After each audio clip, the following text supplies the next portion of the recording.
नमस्कार, मैं दौलत राम माल्या, संस्थापक अध्यक्ष, समर्पण संस्था जयपुर। आज मैं बात करूँगा शिक्षा दान के मामले में। समर्पण संस्था का शिक्षा दान को लेके एक महाअभियान चला हुआ है। उसी के बारे में ये आज मैं वीडियो का फर्स्ट पार्ट बना रहा हूँ। जैसे क्योंकि छोटे वीडियो बनाऊँगा और छोटे वीडियो के साथ फिर पार्ट 2, पार्ट 3 इस तरीके से। कार्यक्रम शिक्षा दान महोत्सव 7 जुलाई का है। अभी समय है, उसकी तैयारी हमारी भरपूर चल रही है। शिक्षा के मामले में जब देश आज़ाद हुआ, तो 18% पब्लिक थी, वो ही साक्षर थी। यानी 18% लोग ही उस समय पढ़े-लिखे थे। और आज जब हम एनएसओ की रिपोर्ट देखते हैं, असर जो संस्था उसकी देखते हैं, तो 2021 में 77.77 साक्षरता का प्रतिशत है। इतना शिक्षा के मामले में विकास हुआ है। और ये पिछले 10 साल में तो केवल 5% ही साक्षरता बढ़ी है। इससे पहले 72 पॉइंट समथिंग थी, उसके बाद 77.7 77.7 है, इस समय है साक्षरता। उसमें 84 पॉइंट समथिंग पुरुषों की साक्षरता है और महिलाओं की 70 के लगभग है, 70% के लगभग। तो ये साक्षरता का परसेंटेज है। शिक्षा के मामले में बहुत विकास हुआ है। पहले आज़ादी के टाइम पे 1.5 लाख स्कूल थे, अब 15 लाख स्कूल हैं। यूनिवर्सिटीज़ भी बहुत हज़ारों में हैं, कॉलेज भी बहुत ज़्यादा, सबके आंकड़े हैं। उस समय के आंकड़ों में आज के आंकड़ों में बहुत फ़र्क है। बहुत विकास हुआ शिक्षा के मामले में। लेकिन मैं कहता हूँ बहुत अंधेरा बाकी है और बहुत से दीप जलाने हैं। आज भी इस समय भी 2 करोड़ 10 लाख बच्चे स्कूल नहीं जा रहे हैं। वो शिक्षा से बिल्कुल दूर है। और 6 से 18 साल की उम्र के जो बच्चे हैं, वो साढ़े 4 करोड़ बच्चे, साढ़े 4 करोड़ बच्चे 6 से 18 साल की उम्र में आर्थिक परेशानी की वजह से, पारिवारिक जो निर्धनता है, उसकी वजह से वो पढ़ाई छोड़ देते हैं। ये साढ़े 4 करोड़ का आंकड़ा है। तो ये बहुत बड़ा आंकड़ा है और इसके लिए कोई आसमान में से तो दूत आएँगे नहीं। हम सबको मिल के इसके लिए काम करना है। और आप देखिए, भूदान आंदोलन हुआ था। संत विनोबा भावे ने ये भूदान आंदोलन किया था 1951 में। और उस समय इतना बड़ा आंदोलन उन्होंने किया था, लोगों से जो ज़मीन है वो दान करवाते थे। और उस समय उन्होंने 40 लाख एकड़ ज़मीन दान करवा ली थी, लोगों को बोल-बोल के। उसी तरीके से आज ये समर्पण संस्था जो काम कर रही है, ये शिक्षा दान का एक अभियान चलाया हुआ है। शिक्षा दान के लिए फंड इकट्ठा कर रहे हैं और उस फंड को हम ज़रूरतमंद बच्चे, ऐसे बच्चे जिनके पास फीस के पैसे नहीं होते हैं, पिता बीमार चल रहे हैं, किसी के लकवा हो जाता है, किसी क्या हो जाता है, आर्थिक परेशानी आई और पढ़ाई छोड़ देते हैं। मैं खुद भी उन परिस्थितियों से गुज़रा हुआ हूँ, इसलिए मुझे वो पीड़ा महसूस करता हूँ। जब हमारे टाइम में पीईटी, पीएमटी के फॉर्म भरते थे और ₹100 का उसमें फीस लगती थी। वो ₹100 की फीस भी मेरे पास नहीं हुआ करती थी। ये स्थिति थी, 1 साल खराब हो जाता था पूरा। तो वो पीड़ा मैं बहुत बारीकी से महसूस करता हूँ उस पीड़ा को और आज भी वो काफ़ी बच्चों के साथ वो समस्याएँ हैं। एक शब्द होता है एम्पैथी।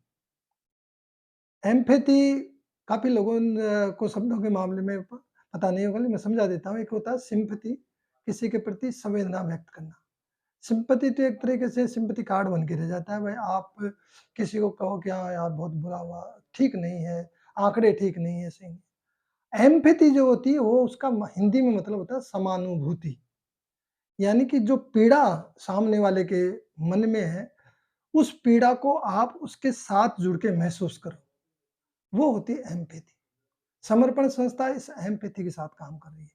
उन बच्चों की पीड़ा को महसूस कर, उनके साथ जुड़कर ये उनकी इस पीड़ा को दूर करने का प्रयास कर रही है।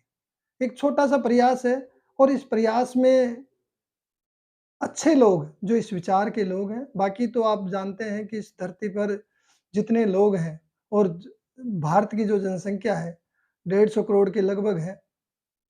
लेकिन मैक्सिमम लोग 70-75% तो मान लो, 80% तक ही मान लो। 80% लोग तो ऐसे हैं, केवल सर्वाइव कर रहे हैं। उनको अपने परिवार के मामले में खुद का पेट भरने पालने, बच्चों की फीस का, किराए का, इन्हीं व्यवस्थाओं में उनकी ज़िंदगी निकल रही है, वो सर्वाइव कर रहे हैं।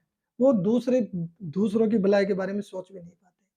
मैं तो बात कर रहा हूँ, ये प्रार्थना जो मेरी है, जो निवेदन है, उन लोगों के साथ है, जो 15-20% में आते हैं, जो अपर मीडियम क्लास हैं और उच्च वर्ग की क्लास है। उनमें ईश्वर ने हमें दिया है और अतिरिक्त दिया है।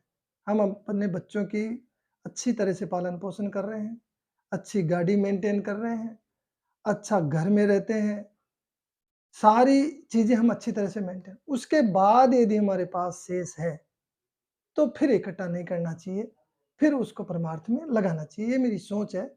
बाकी जब तक खुद की होती है, खुद का तो करना ही चाहिए, वो तो सब अपना-अपना ख्याल तो रखते ही हैं। लेकिन समर्पण संस्था पिछले 14 साल से काम कर रही है, 14-15 साल होने को आए। इन सालों में मैंने ये देखा है, ज़्यादातर हमारे डोनर होते हैं, वो मिडल क्लास के लोग ही होते हैं।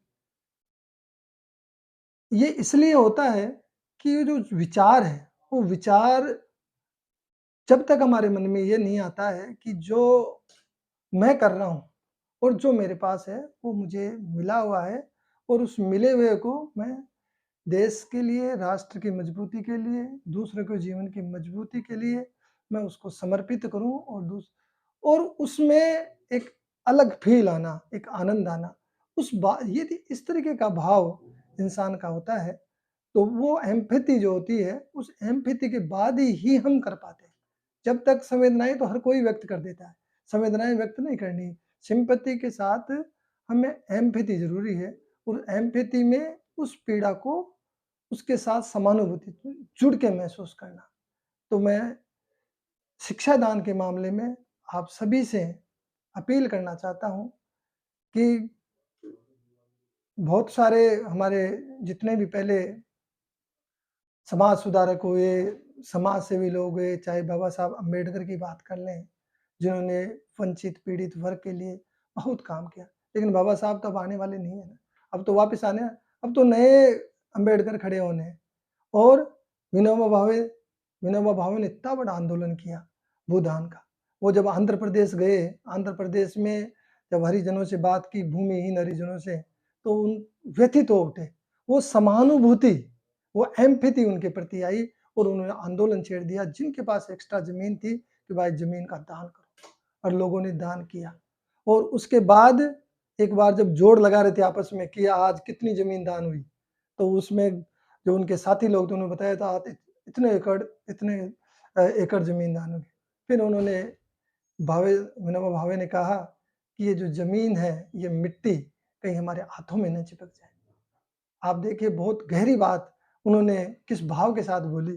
तो ये उस भाव के साथ जब हम सेवा के काम करते हैं, तो लोग जुड़ते हैं और इसी भाव को लेकर ये समर्पण संस्था भी काम कर रही है, लोगों को जोड़ने का प्रयास कर रही है और इस विद्या दान, ये जो शिक्षा दान है, इस अभियान को बड़े से बड़ा करने की कोशिश करी। पिछले साल हमने 148 बच्चों की मदद की। हमारे पास जितना पैसा होता है, उतनी ही मदद कर पाते हैं। आपके पास यदि आप ₹500 योगदान करना चाहते हैं तो मुबारक है, ₹500, क्योंकि आपके सामर्थ्य के अनुसार ₹500 बहुत है। यदि आप 21,000 कर रहे हैं तो समर्पण संस्था ने तो एक सिस्टम बनाया है कि भाई चलो जो डोनेट कर रहा है आज के हिसाब से, तो उनको मान-सम्मान ही पूरा मिले, तो हम एजुकेशनल ब्रांड एम्बेसडर उनको 21,000 वालों को बना देते हैं और उनका पूरा मान-सम्मान देते हैं। स्टेज पे भी जब अतिथि लिस्ट होती है तो उनको उसमें शामिल कर लेते हैं। इसी तरीके से 11,000 वाले हमारे जो भी 11,000 डोनेट करते हैं, उनको हम एजुकेशनल एम्बेसडर नियुक्त करते हैं, सर्टिफिकेट बना के देते हैं। और उसके बाद जो प्रोग्राम होता है शिक्षा दान महोत्सव, उनमें हम सर्टिफिकेट देके वहाँ सम्मानित, सॉफ्ट कॉपी में हम तो पहले भेज देते ताकि सोशल मीडिया पे इस अभियान का प्रचार-प्रसार हो। ये भी एक हमारा मकसद होता है और उसके बाद तीसरा कोई 5,000 रुपए का योगदान। पिछली बार तो हमारे 5,000 वाले को हम एजुकेशनल एम्बेसडर बना दिया। अब की बार थोड़ा फंड हमेशा कम पड़ जाता है। बच्चे होते हैं ज़्यादा, उनमें से भी छँटनी करनी पड़ती है। तो कोशिश ये होती है कि ज़्यादा से ज़्यादा बच्चों की मदद हो जाए। तो इसलिए हमने फिर अब की बार जो 5,000 वाले हैं, उनको एजुकेशनल एसोसिएट बोला है, शिक्षा सहयोगी। तो ये 3 तरीके के हमने एजुकेशनल ब्रांड एम्बेसडर और एजुकेशनल एसोसिएट, इसके माध्यम से फंड इकट्ठा कर रहे हैं। यदि आप इसके साथ नहीं जुड़ना चाहते, तो कोई बात नहीं। यदि आपके पास 1100 है, तो 1100 की भी आपकी प्रॉपर रसीद बनेगी, प्रॉपर पूरी 10 बीडी संस्था की जाती है। एक-एक पैसा कोई ₹100 भी डोनेट करता है, तो उसकी रसीद बनती है और 100% परोपकार में जाता है। हमारे यहाँ कोई खर्चे नहीं है, न कोई स्टाफ है, न कोई एक्स्ट्रा कोई कहीं हम कहीं एम्बेसडर के लिए जाते हैं, अतिथि के लिए जाते हैं, कोई पेट्रोल का, कोई कन्वेंस, किसी तरीके का कोई बिल वाउचर नहीं लगता है। पूरे सब सेवा में डूबे हुए हैं, जितनी भी संस्था के साथ लोग जुड़े हुए हैं। तो जो भी पैसा हमारे पास इस माध्यम से आता है, वो पूरा-पूरा 100% परोपकार में खर्च होता है। तो आप सबसे मैं अपील कर रहा हूँ, हाथ जोड़कर प्रार्थना कर रहा हूँ कि आप इस अभियान के साथ और जो जुड़े हैं, 5-6 हमारे एजुकेशनल ब्रांड एम्बेसडर बन चुके हैं। मैं मेरे पास देने के लिए कुछ नहीं है, मान-सम्मान दे सकता हूँ और ईश्वर से प्रार्थनाएँ कर सकता हूँ और मैंने आज तक कभी मेरे लिए कभी प्रार्थना नहीं करी, क्योंकि मेरे तो ईश्वर ने जो दिया है उसके लिए कृतज्ञताएँ प्रकट करता हूँ, धन्यवाद ही करता हूँ हमेशा। कोई कमी है ही नहीं और कमी महसूस भी नहीं करता हूँ, तो मैं तो हमेशा धन्यवाद करता हूँ। लेकिन मैं हमेशा जो भी संस्था में डोनेट करते हैं, जो वॉलंटियर्स जुड़े हुए हैं, जो पदाधिकारी जुड़े हुए हैं और जो सदस्य जुड़े हुए हैं, सभी के लिए ईश्वर से प्रार्थना करता हूँ, हे प्रभु कृपा करना, ये आपका काम कर रहे हैं, इनको तन से निरोग रखना, मन की निर्मलता देना और धन से ये परमार्थ का काम कर रहे हैं, धन की भी इनके पास कोई कमी नहीं हो। ये ईश्वर से मैं सभी के लिए प्रार्थना करता हूँ और पुनः आप सभी से बातें बहुत सारी हैं, लेकिन मैं वीडियो को ज़्यादा लंबा नहीं करूँगा। अभी केवल मैं शिक्षा दान की अपील के लिए वीडियो बनाया है।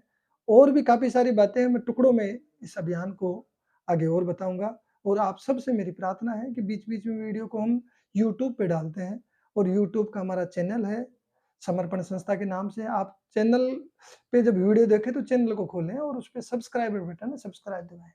पिछली बार भी मैंने जब वीडियो डाला तो बहुत कुछ लोगों ने वीडियो देखा और बहुत कम सब्सक्राइबर 100-150 लोग देख पाते हैं। हज़ारों फॉरवर्ड करता हूँ तब 100-150 देख पाते हैं। तो आप वीडियो को सब्सक्राइब भी करें, चैनल को सब्सक्राइब भी करें और बेल आइकन का बटन भी दबाएँ। लाइक और कमेंट भी कर सकते हैं यदि आपके मन में कोई भाव है, तो उस कमेंट के आधार पे कुछ हमारे को सीखना है, कुछ चेंज करना है इस अभियान में या कुछ नया सुझाव आपके पास, तो आप कमेंट के माध्यम से बता सकते हैं, हम उसमें सुधार कर लेंगे। जय हिंद, जय भारत, जय मंगल, हँसते रहिए, मुस्कुराते रहिए और इस जीवन को आनंद से जीते रहिए। Thank you.